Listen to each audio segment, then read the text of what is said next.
하실 때 그들이 물러가서 땅에 엎드러지는지라. 내가 그니라 하는 제목으로 잠시 생각해 보도록 하겠습니다. 지난 봄학기 요한복음을 공부할 때 다루지 않았던 18장 말씀을 오늘 수요 메시지에서 생각해 보고자 합니다. 이 부분은 유다의 배반으로 예수님께서 체포당하시는 장면을 이야기하고 있습니다. 이 과정에서 예수님은 내가 그니라 하며 자신을 시인하셨고, 베드로는 나는 아니라 하며 예수님을 부인했습니다. 이러한 차이를 가져온 것이 무엇이었을까요? 첫째, 기드론 시내 건너편. 1절을 보면 예수님은 제자들과 함께 기드론 시내 건너편으로 나아가셨습니다. 예루살렘에서 동쪽으로 기드론 시내를 건너면 감람산이 있고, 감람산 기슭에 겟세마네 동산이 있습니다. 이것은 가끔 예수님께서 제자들과 모이시던 곳이므로 가룟 유다도 잘 알고 있었습니다. 예수님은 기드론 시내를 건너 감람산의 겟세마네 동산으로 가셨습니다. 기드론 시내는 신약에서 단 한 번만 언급되는 지명입니다. 공관복음서에는 예수님께서 감람산과 겟세마네 동산으로 가셨다는 말은 나오지만 기드론 시내를 건넜다는 표현은 나오지 않습니다. 요한복음에만 기드론 시내 건너편으로 가셨다고 기록하고 있습니다. 기드론 시내는 어떤 곳입니까? 이곳은 예루살렘 동쪽에 위치한 계곡입니다. 예루살렘은 해발 400m 고지에 있고, 기드론 계곡은 지표면에서 120m 아래에 위치한 깊은 계곡입니다. 구약시대 선한 왕들이 개혁을 할 때 이곳은 우상을 빻고 또 불태우던 장소였습니다. 이곳은 무덤이 많은 무덤의 계곡, 죽음의 계곡입니다. 다윗 왕은 압살롬을 피해 도망갈 때 바로 이곳 기드론 시내를 건너갔습니다. 이는 다윗이 돌아올 기약이 없는, 정처 없는 망명길을 시작했다는 것을 뜻했습니다. 다윗이 이 계곡을 건넌 후 감람산 길로 오를 때 그는 자기 머리를 가리고 맨발로 울며 걸어갔습니다. 다윗은 이처럼 죽음의 계곡을 지나 고통스러운 길을 떠나갔던 것입니다. 그런데 이 죽음의 계곡을 건너간 후 다윗의 삶은 회복이 되었습니다. 기드론 시내는 백향목 시내라는 뜻도 가지고 있다고 합니다. 죄로 죽은 자 같은 다윗의 삶이 기드론 시내를 건넌 후 백향목 같은 삶으로 부활했듯이, 하나님의 뜻을 품고 죽음의 시내를 건넌 자는 백향목 같은 향기 나는 삶으로 부활할 수 있음을 시사하고 있습니다. 예수님도 이 기드론 시내를 건너셨습니다. 죽음의 계곡을 건너 십자가를 지고자 하셨습니다. 묘하게도 십자가를 질 골고다 언덕은 겟세마네 동산에서 서쪽으로 기드론 시내 건너편에 있는 성전 바로 너머에 있었습니다. 겟세마네에서 예수님께서 기도하실 때 기드론 시내와 성전 너머 골고다를 바라볼 수 있었을 것입니다. 예수님께서는 하나님의 뜻을 이루려면 반드시 이 죽음의 계곡, 십자가의 고통을 지나야 함을 아셨을 것입니다. 그리고 그곳에서 예수님은 피땀 흘리며 십자가를 영접하는 기도의 싸움을 하셨습니다. 아버지여, 만일 할만하시거든 이 잔을 내게서 지나가게 하옵소서. 그러나 나의 원대로 마옵시고 아버지의 원대로 하옵소서. 아버지의 원대로 십자가의 잔을 마시신 예수님은 기드론 죽음의 계곡을 건너 부활의 영광으로 우리를 이끄십니다. 둘째, 잔과 칼. 이처럼 예수님께서 기드론 시내 건너편으로 나가서 겟세마네에서 기도하신 후 유다가 찾아왔습니다. 그는 로마 군병들과 종교 지도자들의 종들을 데리고 등과 횃불과 무기를 갖고 예수님을 체포하러 왔습니다. 한 사람을 잡기 위해 이렇게 많은 사람들이 동원되고 중무장한 것을 볼 때 이는 그들이 예수님을 매우 두려워하고 있음을 알 수 있습니다. 예수님은 그들을 어떻게 맞이하셨습니까? 예수님은 자신이 당할 일을 다 아시고도 피해서 어디로 숨지 않으셨습니다. 너희가 누구를 찾느냐? 오히려 물었습니다. 그리고 그들이 나사렛 예수를 찾습니다 라고 말하자 내가 그니라 당당하게 말씀하셨습니다. 이 말을 듣자 사람들은 모두 물러가 땅에 숨어버리고 말았습니다. 예수님은 두 차례에 걸쳐 내가 그니라 말씀하셨습니다. 그리고 나를 찾거든 이 사람들이 가는 것을 용납하라 하시며 제자들을 보호하고자 하셨습니다.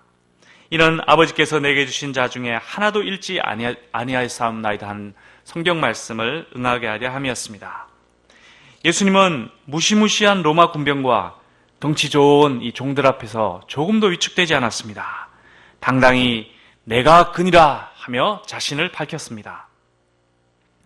반면 시몬 베드로는 어떻게 하였습니까? 그는 마침 칼을 갖고 있었는데 그것으로 대제사장의 종인 말고의 귀를 쳐서 오른편 귀를 베어버렸습니다. 그는 아마 두려움으로 정신없이 칼을 휘둘렀던 것 같습니다. 그는 칼을 휘두르는 용감한 사람처럼 보이지만 그의 마음에는 두려움으로 가득 차 있었습니다. 예수님께서 기도의 싸움을 하며 십자가를 질 힘을 덧입고자 했을 때 그는 쿨쿨 잠만 잤습니다. 이런 그에게 진정한 용기가 생길 리 없었습니다. 예수님은 베드로에게 칼을 칼집에 꽂으라 하셨습니다. 아버지께서 주신 잔을 내가 마시지 아니하겠느냐. 베드로는 죽기까지 예수님을 따르겠다 맹세하던 의리 있는 사람이었지만 두려움 때문에 이를 정작 행할 힘이 없었던 것입니다. 기도하지 않을 때 아는 바를 행할 힘을 갖지 못하게 됩니다.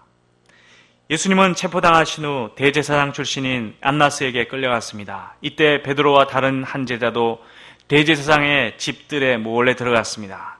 그런데 문지키는 여종이 베드로를 알아보고 예수님의 제자 중 하나가 아닌가 다그쳤습니다. 이에 베드로는 나는 아니라 부인했습니다.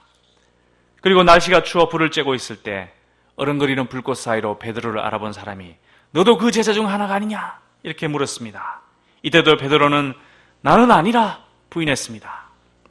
이제는 베드로에게 귀를 잘린 사람의 친척이 그를 정확하게 알아보고 추궁했습니다. 이때도 베드로는 또 부인을 하였고 곧 닭이 울었습니다. 마태복음 26장에는 베드로가 예수님을 세 번째로 부인할 때는 저주하며 맹세까지 하였다고 하였습니다.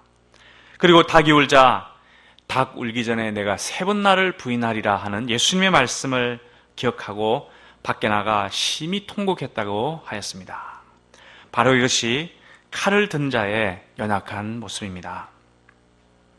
셋째, 깨어 기도하라. 베드로는 왜 실패했을까요?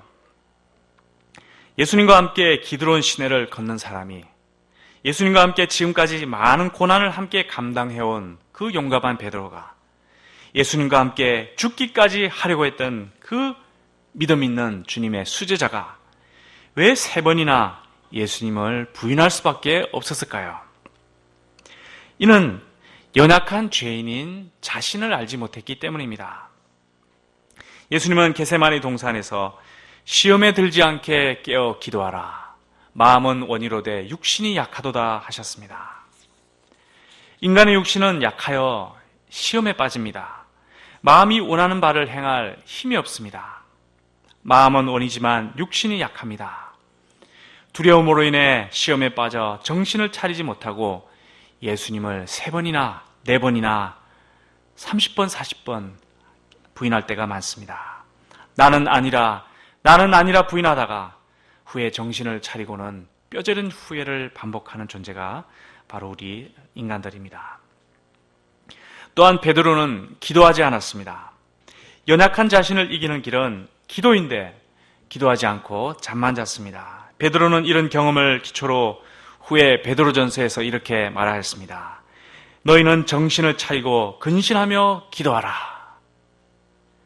기도하는 사람은 잔을 마실 힘을 얻습니다. 반면 잠만 자는 사람은 칼을 휘두릅니다. 그의 마음에는 두려움이 가득하기 때문입니다. 그러나 기도의 힘으로 잔을 든 사람의 마음은 담대합니다. 십자가를 질 힘을 덧입게 됩니다.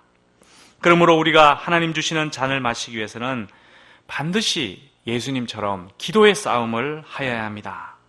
기도를 통해 하나님의 뜻을 분별하고 기도를 통해 하나님의 뜻에 순종할 힘을 얻고 기도를 통해 하나님의 뜻을 행할 용기를 얻어야 합니다. 우리의 힘으로는 아무것도 할 수 없고 자기 자신 하나 감당할 수가 없습니다.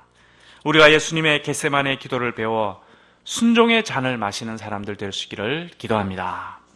기도함으로써 기도론 죽음의 시내를 건너고 내가 그니라 고백하며 십자가의 잔을 마실 힘을 덧입는 하나님의 사람으로 성장하기를 기도합니다. 어느덧 가을이 되었고 올해도 벌써 3분의 2가 지나갔습니다. 손살 같은 세월을 이길 장사가 없습니다. 이에 전도자처럼 잠시 동안 헛되고 헛되도다 한숨을 쉬게 됩니다. 그러나 우리 삶을 돌아볼 때 하나님의 선물인 것을 보게 됩니다. 그리고 우리 자신은 하나님이 기뻐하시는 존재라는 것을 발견하게 됩니다. 하나님은 당신의 영상을 우리에게 주시고 생육하고 번성하며 땅에 충만하라고 축복하셨습니다. 우리의 삶은 번성하며 풍성한 생명의 결실을 맺게 되어 있습니다. 우리에게는 창조주 하나님이 계시고 생명의 빛 예수님이 계시고 보혜사 성령님이 계시기 때문입니다. 진리의 말씀이 있고 사랑하는 동역자들이 있고 감당할 사명이 있기 때문입니다. 가을은 아름다운 계절이고 가을 학기는 열매 맺는 계절입니다. 화사한 가을빛 아래 곡식과 과실이 여물어 가듯 생명의 빛 예수님의 햇살 아래서 우리의 삶이 여물어 가고 있습니다. 그러나 우리는 연약한 존재입니다. 죽음의 기도로운 골짜기를 건너야 할 자들이며 두려움으로 칼을 휘두를 때가 많은 자들입니다. 순종의 잠보다 자신의 힘과 지혜를 의지하기를 잘하는 자들입니다. 겸손히 기도하기보다 쉽게 영적 잠을 자는 자들입니다.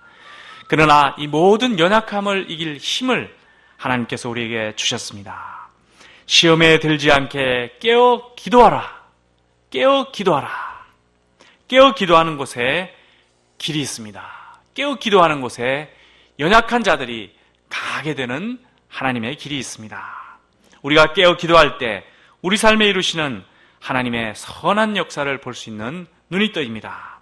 지난 한 해 이루어오신 하나님의 그 선한 역사, 그리고 이것을 기초로 맺히게 될 하나님의 열매를 희망할 수 있는 믿음을 갖게 됩니다. 우리의 삶에는 물론 기도로운 시내가 가로막을 때가 많습니다. 우리를 체포하러 오는 캠퍼스 군병들도 있습니다. 십자가의 잔은 독배처럼 느껴지기도 합니다. 대제사장들은 두렵고 젊은 여종들은 우리를 무시합니다. 오직 한 가지, 예수님의 이름을 부인하라 말합니다. 나는 아니라 고백하라고 위협합니다. 예수님의 이름이 뭐 그리 대단하길래 목숨을 거냐, 이렇게 회의를 심습니다. 오직 그 이름을 모른다고만 해라, 이렇게 말을 합니다. 그래서 우리는 시편 기자의 고백처럼 원수의 조롱으로 눈물이 마를 날 없는 나날을 살아가게 됩니다. 그러나 예수님은 내가 그니라 하셨습니다. 내가 너의 구주니라, 내가 너의 목자니라, 내가 너의 아버지니라 말씀하십니다. 예수님은 기드론 시내를 건너셨고 잔을 마셨고 그리고 깨어 기도하셨습니다. 우리가 예수님의 발걸음을 쫓는 제자입니까? 그렇다면 나도 그렇습니다 고백하며 기드론 시내를 건너고 잔을 마시며 깨어 기도해야 하겠습니다. 죽음의 기드론 백향목 시내를 건너 감람산에서 기도하신 예수님을 생각할 때 저는 호세아서 마지막 14장의 한 구절이 떠오릅니다. 그의 가지는 퍼지며 그의 아름다움은 감람나무와 같고 그의 향기는 레바논 백향목 같으리니. 기도의 힘으로 내가 그니라 고백함으로써 우리의 삶을 아름다운 감람나무, 향기로운 백향목같이 빚어나가시는 주님 안에 잘 거하는 이 가을이 될 수 있기를 기도합니다. 기도하겠습니다. 하나님 아버지, 지난 한 해도 우리에게 풍성한 주님의 은혜와 긍휼과 사랑과 희망으로 인도해 오신 주님의 은혜에 감사를 드립니다. 우리는 연약하지만 우리를 향한 하나님의 약속과 희망은 항상 견고함을 보게 됩니다. 주님, 저희들이 이 가을을 맞이할 때 참 기도하게 하여 주시옵소서. 우리가 깨어 기도함으로 우리가 아는 바를 행할 수 있는 힘을 얻게 하여 주시고 주님이 준비하신 많은 열매를 맺어 하나님께 영광을 돌리는 그러한 우리의 삶이 되도록 축복하여 주시옵기를 간절히 기도합니다. 주님, 이 시간 우리에게 기도할 힘을 덧입혀 주시고 하나님께 기도하며 담대함을 덧입는 귀한 시간 될 수 있도록 축복하여 주시옵소서. 감사드리며 예수님의 이름으로 기도하였습니다. 아멘.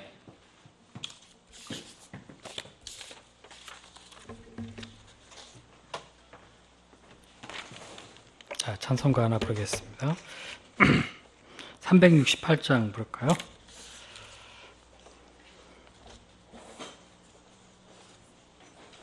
자, 368장.